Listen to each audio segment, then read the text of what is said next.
ายเด้อพี่น้องๆเนาะFC ภายในหรือต่างประเทศมื้อนี้เป็นภาพบรรยากาศยามค่อยค่ำลงแรงเด้อปัจจุบันนี้ก็อยู่ราวๆ3 โมง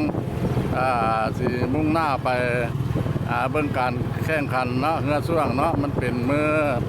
สุดท้ายเนาะมื้อนี้เนาะเป็นรอบสุดท้ายกำลังสิไปพุ่นละสิไปฟาร์มไส้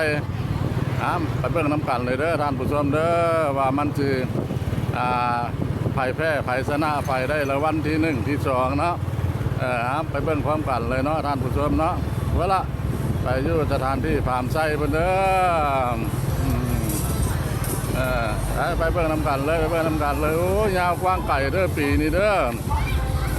แต่ถ้าด้านมหาฟาร์มไส้นี่เรียกว่าเป็นลักเป็นโลไปเด้อท่านผู้ชมเด้อ1 คนในมักหน้าหลายตาว่า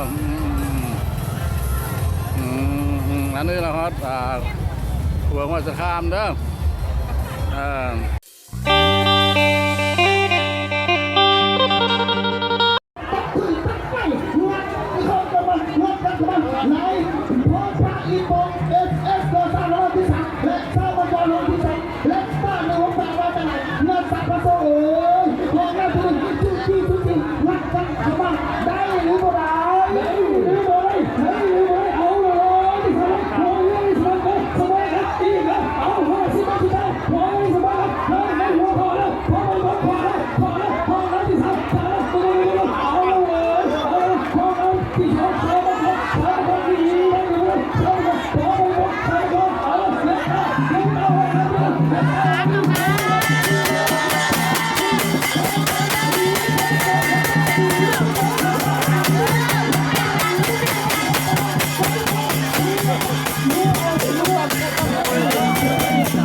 ผู้มีเกียรติของเราเป็นสิ่งต่อมาครับเป็นผู้ที่เลือกจะเป็นแก้วที่ว่าสงน้ำสงต่อกันว่าเป็นภาษาบ้านเราเนาะเจ้าวีเราสงน้ำสงต่อกันอาสมาเพื่อสูสีกันโมโหไปที่เขา1 เขา 2เจ้าเอาหารอดได้ก็ได้เราเป็นการตัดสินจากคณะกรรมการจะเป็นทางการคณะกรรมการผู้มีเกียรติตัดสินออกมาที่ยังค่อยแล้วเจ้าเพื่อที่เขาเซ็นเซอร์อันดับที่1ได้แก่และตั้ง168นักสาวผู้สู้เอาขอแสดงความต้อนรับเลยเอาเพื่อที่เขาเซ็นเซอร์อันดับที่2ได้แก่สาวมังกรไม่รุ่นขวา3เอาส่งเสริมและเพื่อที่เขาเซ็นเซอร์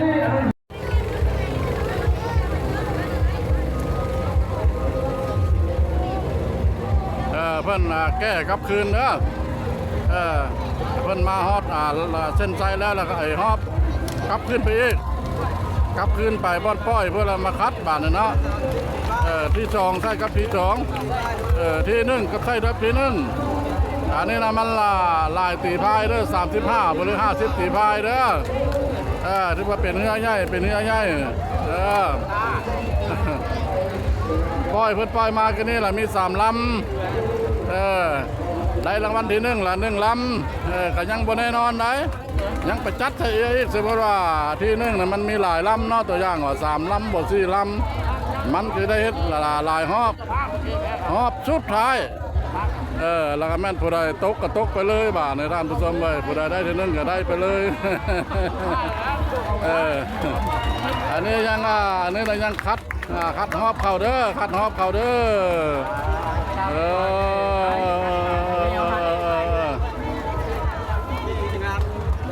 เพิ่นบ่ตั้งอันทีมเชิงนำเนาะเชิงตามตัวพังนะตะเก้ามีอยู่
ำที่หนึ่งเนี่ย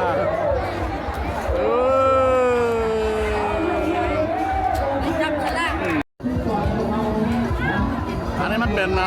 ขบวนเด้อขบวนเพิ่นเซิงเด้อเพิ่นเซิงเรือไฟปัจจุบันนี้เพิ่นก็ได้สู่ลีลาเนาะให้ท่านคณะกรรมการเพิ่นอยู่ความใส่เฮาเนี่ยเด้อมันสิมีทั้งเจ้าเมืองเจ้าแขวงผู้ใหญ่ๆต่างๆเนาะเพิ่นมาตัดสินสิคาดว่าการเฮ็ดช่วงหันเนาะผู้ใดได้รางวัลที่1รางวัลที่2บัดนี้ได้ทางขบวนอันนี้นะเพิ่นได้มาฟ้อนเนาะแสดงแปลว่าศิลปวัฒนธรรมนี่ล่ะเซิงเรือช่วงก็ว่าแม่นมาเบิ่งนํกันเด้อท่านผู้ชมเด้อถ้าผู้ใด FC ภายในหรือต่างประเทศเนาะหากตกค้างอยู่ต่างประเทศเนาะอยู่แคนาดาบ่สหรัฐอเมริกาหรือว่าประเทศใดต่างๆก็เห็นแล้วยังลาวเฮายังบ่ได้พลาดได้ทิ่มเด้อยังสืบทอดประเพณีของเก่าของแก่อยู่เด้อบ่ได้พลาดได้ทิ่มมีเก่าของเดิมเมานี่ล่ะได้มีการช่วยเรือ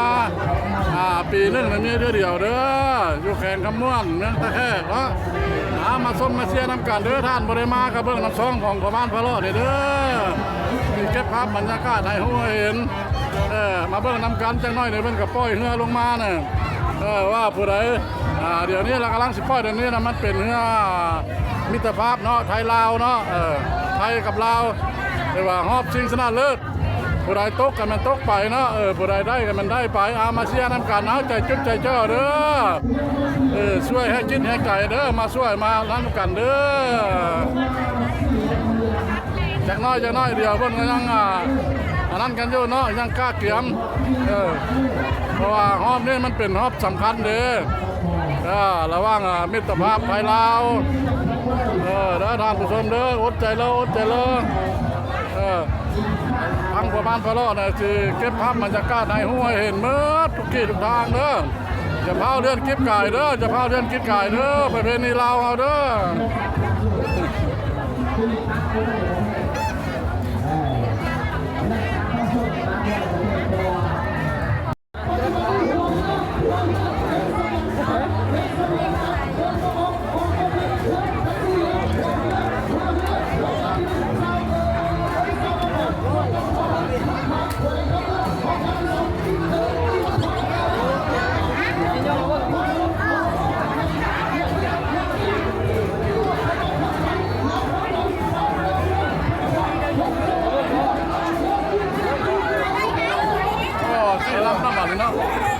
ลำมันที่สองมาหลายที่สองเนาะที่หนึ่งมาหลายที่หนึ่ง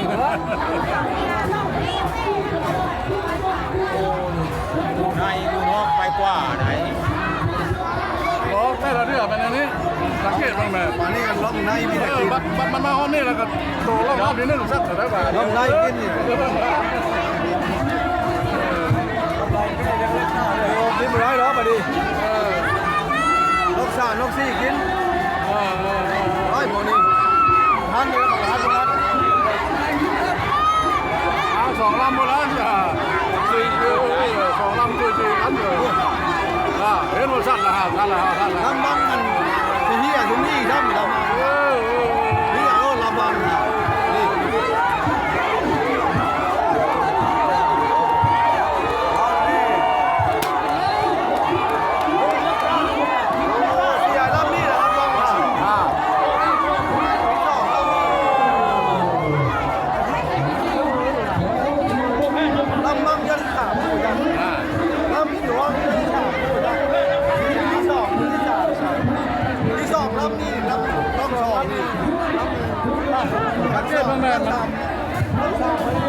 ว่าสังเกตเป็นของร้านที่หนึ่งเลยมาใกล้ย้อนรักใกล้แล้วมันตัดเลยมันเป็น